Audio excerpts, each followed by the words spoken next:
Bismillahirrahmanirrahim. Assalamualaikum warahmatullahi wabarakatuh. Jumpa lagi di channel saya Ade Kartika Sari Seba. Bagaimana kabarnya hari ini teman-teman? Semoga semuanya selalu dalam keadaan sehat walafiat teman-teman ya. Untuk teman-teman yang sekarang lagi berjuang untuk pemberkasan, semangat teman-teman. Semoga semuanya dilancarkan sampai kita memperoleh NIP teman-teman ya. Oke, pada hari ini teman-teman saya mau sharing kepada teman-teman terkait pengalaman pribadi saya tentang pengisian DRH. Nanti akan sedikit ada seputar pertanyaan tentang DRH yang biasa ditanyakan teman-teman ya. Oke, sebelum saya lanjut, mohon bantuannya teman-teman untuk like, share, dan subscribe channel saya. Untuk mengefisienkan waktu, kita langsung saja teman-teman ya.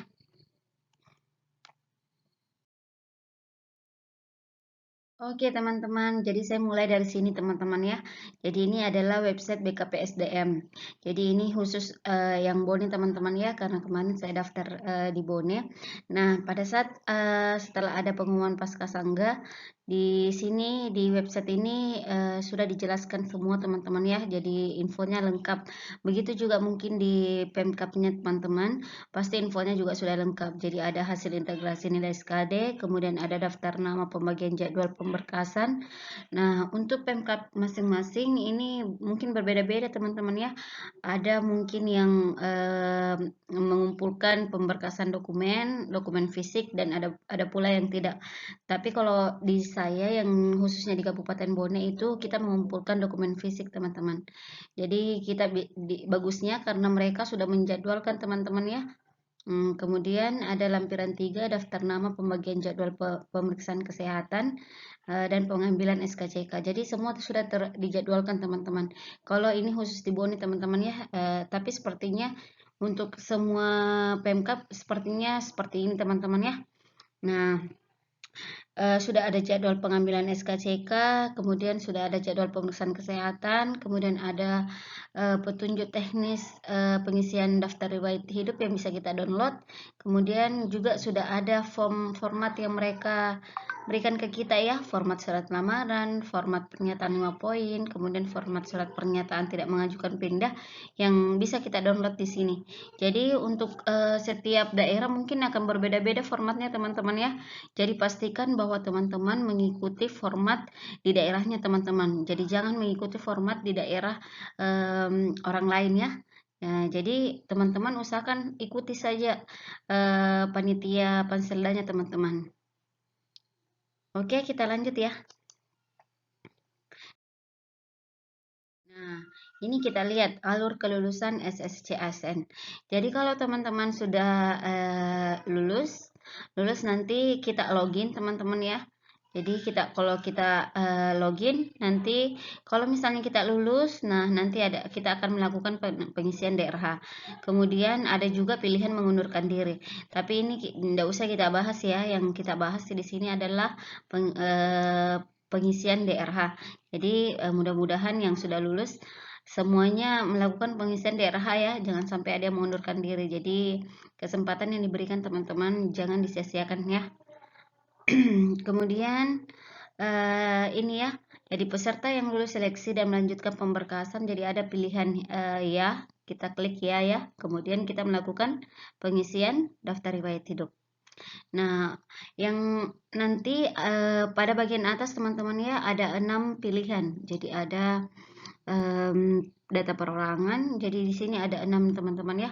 Jadi yang pertama di pengisian data perorangan itu sebenarnya di panduannya sudah jelas teman-teman ya. Teman-teman harus mengisi biodata. Jadi teman-teman tinggal menginput saja teman-teman ya. Jadi pastikan data yang teman-teman masukkan di sini semua adalah data-data yang sesuai teman-teman ya. Jangan sampai data yang teman-teman masukkan ada data yang salah. Oke, kita lanjut.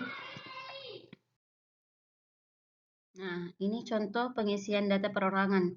Jadi ini adalah akun saya teman-teman ya. Nah, ada nanti pada saat teman-teman login nomor induk kependudukan ini otomatis sudah ada teman-teman ya. Karena kemarin kan pada saat kita pendaftaran sudah terisi ya, sudah kita isi. Jadi nanti pada saat teman-teman login itu sebenarnya sudah ada. Tapi teman-teman pastikan saja apakah sudah benar atau belum. Nah, ini juga nama KTP, kemudian nama, gelar belakang ijazah, tempat lahir KTP, tanggal lahir KTP. Jadi ini pastikan teman-teman ya sesuai dengan KTP. Jadi untuk setiap pengisian teman-teman jangan lupa memperhatikan seperti ini teman-teman ya. Seperti ini nama sesuai ijazah tanpa gelar. Jadi di sini adalah namanya tanpa gelar teman-teman. Jadi setiap tanda not-not yang diberikan pada ini pada pengisian tolong diperhatikan baik-baik sebelum melakukan pengisian. Oke, kita lanjut. Jadi selain ada data biodata tadi, kemudian ada alamat domisilinya teman-teman.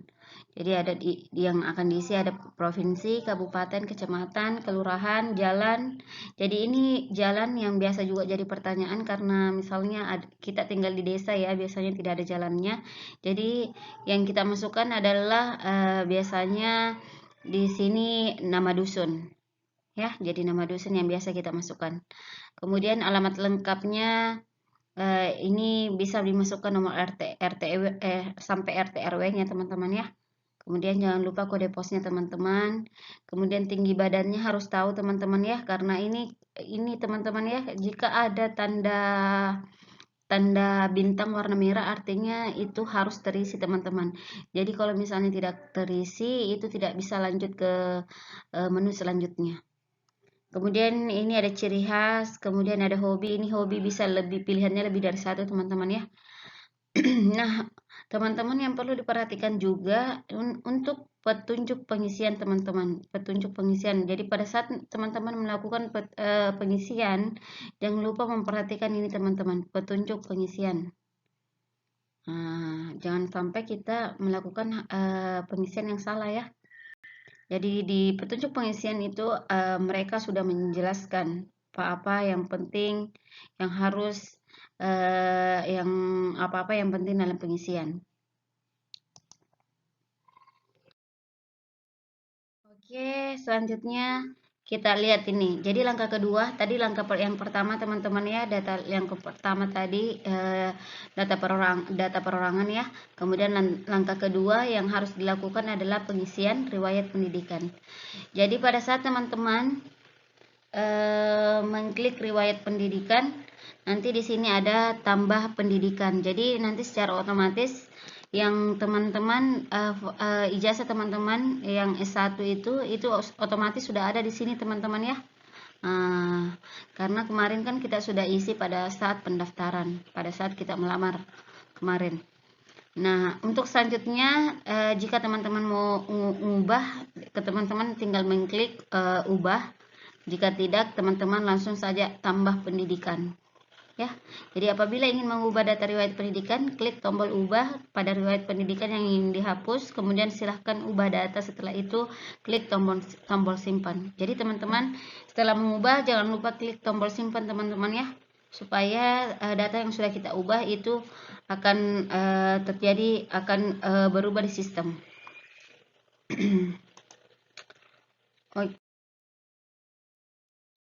Oke teman-teman, jadi ini ya pada saat teman-teman sudah mengklik memasukkan semua tempat pendidikan, nanti akan muncul seperti ini teman-teman. Nah mungkin ada yang bertanya, kok tidak beraturan seperti ini ya, sekolah dasar, S1, SLTA, SLTP tidak beraturan dari SD. Jadi mungkin ada teman-teman yang bertanya ya. Nah jadi itu tidak masalah teman-teman ya, jadi selama teman-teman mengisi data tersebut dengan benar itu tidak masalah teman-teman. Oke, selanjutnya kita lihat. Nah, setelah mengisi daftar riwayat pendidikan, kemudian ada daftar riwayat pekerjaan. Jadi, teman-teman mengisi ini, kalau misalnya teman-teman punya dokumen pendukung, silahkan diisi. Namun, kalau teman-teman tidak punya dokumen pendukung, riwayat pekerjaan teman-teman sebaiknya tidak usah ditulis karena nanti di sini akan ada ininya ya, ada form yang akan diisi, surat keputusan misalnya nomornya berapa, tanggalnya berapa, pejabatnya berapa. Jadi itu harus diinikan karena pada saat nanti unggah dokumen juga ada dokumen yang harus diunggah, yaitu surat keterangan pernah bekerja. Jadi kalau teman-teman tidak punya dokumennya, sebaiknya tidak perlu di input. Oke, kita lanjut. Nah, ini ya seperti ini. Saya misalnya ini saya masukkan 3 ya. Kebetulan ada riwayat pekerjaan saya ada 3. Nanti akan munculnya seperti ini teman-teman. Jadi teman-teman kalau misalnya mau ubah silahkan, mau hapus silahkan, mau ini ya. Nah, kemudian teman-teman yang perlu saya jelaskan lagi bahwa ini ya menu-menu yang di atas ini artinya saya ada di menu pekerjaan teman-teman. Jadi itu akan berbeda warna teman-teman ya. Kemudian ada penghargaan atau prestasi. Kalau teman-teman punya silahkan diisi, yang penting ada dokumennya ya. Tapi kalau misalnya teman-teman tidak punya dokumennya, sebaiknya tidak usah diinput. Nah, selanjutnya adalah langkah keempat adalah pengisian riwayat keluarga. Jadi ini akan kita masukkan semua riwayat keluarga kita dari kalau misalnya kita sudah bersuami atau sudah beristri, nanti yang pertama kita masukkan data istri atau suami, yang kemudian datanya itu ada NIK, ada NIP, ada namanya, tempat tanggal lahirnya, pekerjaannya, institusinya, status pekerjaannya, akte nikahnya, tanggal menikahnya. Jadi ini data yang harus di input teman-teman ya. Jadi saya sarankan untuk teman-teman yang mau melakukan pengisian DRH, sebaiknya semua dokumen-dokumen yang dibutuhkan untuk pengisian DRH sebaiknya disiapkan terlebih dahulu. Jadi seperti kartu keluarga, kemudian kartu keluarga orang tua jika misalnya kita sudah pindah kakak ya. Kemudian kalau misalnya kita punya saudara kandung yang mungkin sudah menikah, itu juga kita minta kartu keluarganya. Ya, supaya nanti pada saat penginputan itu akan lebih mudah ya. Oke, kita lanjut ya. Nah, ini kayak misalnya form saya ya, istri suami, istri atau suami, kemudian ada anak, ya tinggal menambahkan ini ya, tambah riwayat istri atau suami, tambah riwayat anak, tambah riwayat orang tua kandung. Jadi yang dimasukkan di sini hanya orang tua kandung teman-teman ya. Jadi kalau misalnya ibu tirinya teman-teman atau bapak tirinya teman-teman tidak perlu dimasukkan. Oke. Nah, selanjutnya adalah keterangan organisasi. Nah, ini juga keterangan organisasi input jika misalnya teman-teman punya bukti pendukung ya. Tapi kalau misalnya teman-teman tidak punya bukti pendukung, silahkan tidak usah diinput teman-teman. Karena itu akan nanti membuat ribet teman-teman sendiri di belakang ya. Untuk keterangan lainnya yang perlu diisi adalah nomor SKCK teman-teman ya. Jadi pastikan teman-teman sudah membuat SKCK. Nah, ada yang harus diisi juga adalah nomor SKCK, tanggalnya, nama pejabat yang penandatanganan, nomor surat keterangan sehat. Nah, ini juga pastinya kita harus selesai mengurus ya, SKCK, SKBS, sama surat keterangan bebas nafsa atau narkoba. Ini ya, untuk yang perlu diperhatikan lagi teman-teman, kayak misalnya nambah dokter tanpa gelar depan. Jadi kalau misalnya ada yang seperti ini berarti nama dokternya tanpa gelar ya, tanpa gelar depan. Jadi cukup menuliskan namanya. Jadi kalau misalnya ini ya, kalau misalnya dua dokternya kan sudah dijelaskan juga kalau misalnya punya dua dokter nanti diketik tanda petik baru garing baru tanda petik lagi baru nama dokternya lagi. Jadi sudah dijelaskan di bagian petunjuk pengisian ya. Kemudian nah kita lihat petunjuk pengisiannya. Jadi teman-teman jangan lupa memperhatikan yang seperti ini ya. Ini adalah not-not yang penting sebelum kita melakukan pengisian yang harus dibaca baik-baik. Ini yang saya bilang, petunjuk pengisian.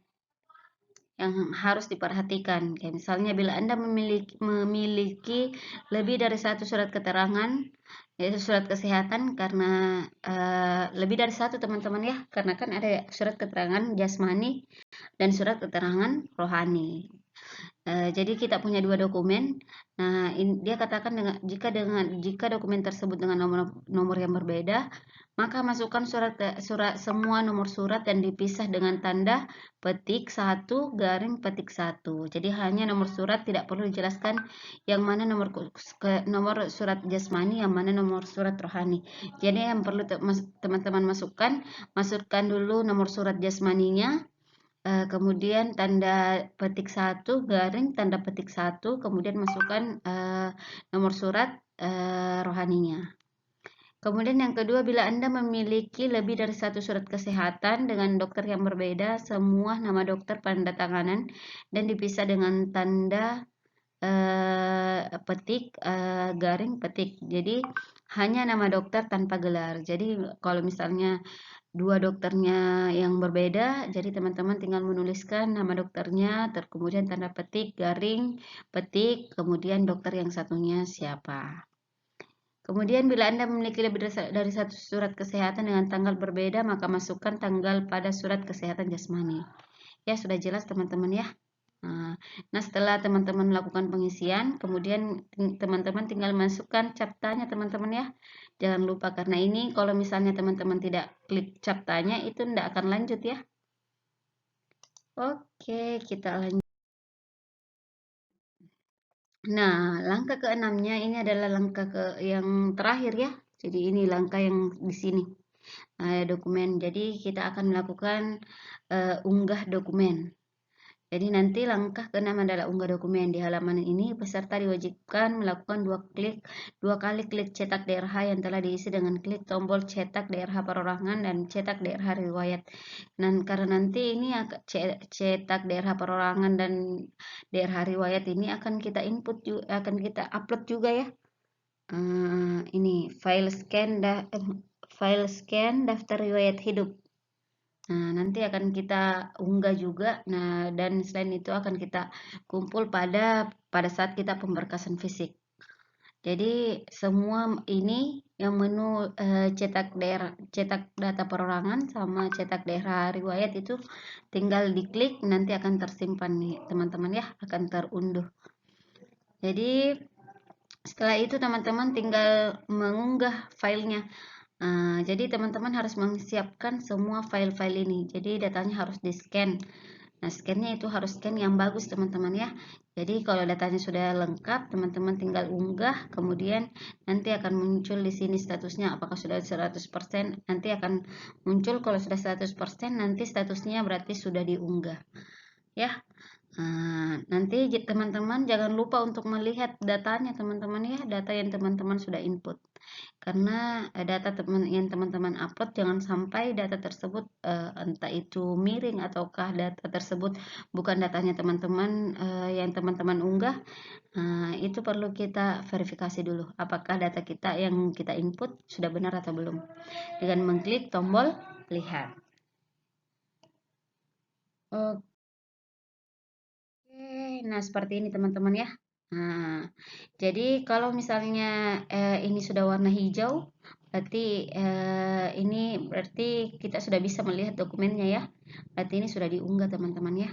Nah, sedangkan yang ini kalau menu lihat ini yang masih abu-abu, artinya kita belum mengunggah dokumennya ya. Nah, oke, seperti itu teman-teman ya. Nah, jangan lupa teman-teman ya, ketentuan unggah dokumen. Jadi setiap dokumen itu ada ukuran minimalnya teman-teman ya. Jadi kalau misalnya teman-teman pergi misalnya scan, teman-teman harus pastikan juga dulu sama ininya, sama tempat scannya untuk membuat filenya jangan lebih dari 100 KB. Nah, supaya bisa diinput teman-teman ya. Nah, ini jangan lupa format berkasnya yang diterima ini teman-teman ya. Nah, karena kalau misalnya selain daripada ini, artinya nanti tidak bisa terunggah teman-teman. Jadi sekali lagi, jangan lupa teman-teman harus membaca semua petunjuk pengisian ya. sebelum melakukan penginputan. Nah, yang terakhir teman-teman adalah kalau data teman-teman pastikan bahwa datanya sudah benar, teman-teman bisa melakukan akhiri proses pengisian DRH. Tapi kalau misalnya datanya teman-teman belum fix, jangan sekali-kali mengklik tombol ini teman-teman ya. Jangan sekali-kali mengklik tombol akhiri pengisian DRH. Ya, karena kalau misalnya teman-teman sudah akhiri, artinya data tersebut sudah tidak bisa diubah lagi. Oke? Jadi pastikan data teman-teman sudah semua terinput dengan baik dan dengan benar. Nah, ini contoh DRH perorangan teman-teman ya. Jadi berikut merupakan contoh cetakan DRH perorangan yang ditanda-tanda bintang adalah kolom yang harus ditulis tangan. Jadi nanti ini ditulis tangan teman-teman ya. Jadi kita tinggal mengikuti yang di atas ini, yang terblok hitam ini. Misalnya di sini nama ya, berarti kita tuliskan nama di sini, kemudian kabupaten lahir, kemudian tanggal lahir. Oke teman-teman, jadi sedangkan yang ini adalah DRH riwayat.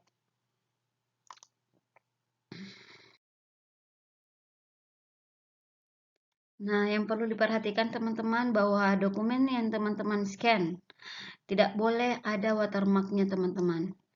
Karena biasanya juga banyak orang yang menggunakan handphonenya untuk men-scan yang dengan menggunakan aplikasi scan scanner. Jadi itu aplikasi yang ada watermarknya teman-teman ya. Nah, itu tidak diterima teman-teman ya. Kemudian tidak buram, yang ketiga tidak terpotong, tidak miring. Jadi ini pastikan scan dokumennya teman-teman harus terscan dengan baik. Kemudian kita tips sebelum pengisian dari saya, artinya yang teman-teman itu harus siapkan semua berkas yang dibutuhkan untuk pengisian. Jadi supaya nanti pada saat pengisian teman-teman tidak pusing lagi mencari ini dan itunya ya. Jadi teman-teman tinggal mengisi formnya. Jadi mulai data pribadinya teman-teman seperti misalnya KTP, kemudian kartu keluarga, baik itu kartu keluarga teman-teman sendiri.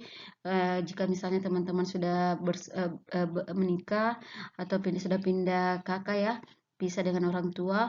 Jadi artinya teman-teman juga harus punya kakaknya orang tua teman-teman. Kemudian kalau misalnya teman-teman punya saudara yang sudah menikah juga, kemudian sudah beda kakak, teman-teman juga harus punya itu ya sebelum pengisian. Kemudian akte kelahiran anak ini penting juga, nanti ada juga di form yang harus diisi. Kemudian akte nikahnya teman-teman bagi yang sudah menikah, ini juga nanti di form ada yang harus diisi. Kemudian ijazah, SKCK, surat lamaran, surat pernyataan dan dokumen lainnya. Jadi pokoknya semua dokumen-dokumen yang dibutuhkan untuk pengisian sebaiknya teman-teman harus siapkan terlebih dahulu sebelum melakukan pengisian. Nah, untuk semua dokumen yang harus diunggah, semuanya harus sudah di-scan teman-teman ya. Jadi surat pernyataan, surat lamaran, surat 5 poin, surat pernyataan tidak pindah, SKBS, bebas narkoba, SKCK, print out DRH, foto, ijazah, dan transkrip. Jadi kalau misalnya teman-teman belum menyiapkan semua dokumen yang ini, jangan sekali-kali mengakhiri teman-teman ya. Teman-teman bisa melakukan penginputan, tapi teman-teman jangan sampai melakukan mengklik menu akhiri pengisian DRH. Karena kalau misalnya teman-teman sudah mengklik, artinya tidak bisa melakukan penginputan lagi. Oke. Selanjutnya ini ada beberapa pertanyaan seputar berkas teman-teman ya yang biasa dipertanyakan, tapi ini hanya beberapa teman-teman ya. Kemudian biasa pertanyaannya, apakah ijazah SD, SMP, dan SMA dilegalisir? Nah, ini untuk di bawah nih teman-teman ya, saya tidak tahu di daerah lain, mungkin ya ini tergantung dari kebijakan masing-masing. Jadi untuk lebih pastinya teman-teman tanyakan kepada panitia teman-teman sendiri. Nah, kalau tempat saya daftar, ijazah SD, SMP, dan SMA itu tidak wajib dilegalisir. Yang perlu dilegalisir adalah hanya ijazah terakhir yang digunakan pada saat melamar. Kemudian apakah kakak perlu dilegalisir? Nah, jawabannya adalah untuk kakak KTP yang sudah di barcode. Jadi kalau datanya teman-teman sudah di barcode itu tidak perlu lagi dilegalisir teman-teman. Kemudian bagaimana jika saya dan orang tua saya sudah beda kakak, apakah tetap diinput? Jadi ya, jawabannya iya teman-teman ya, tetap diinput. Jadi data orang tua kandung, saudara kandung harus diinput semua meskipun kita sudah beda kakak ataupun sudah mati tetap diinput. Karena nanti di statusnya juga kan nanti di situ apakah sudah cerai atau sudah mati, sudah cerai mati dan sebagainya.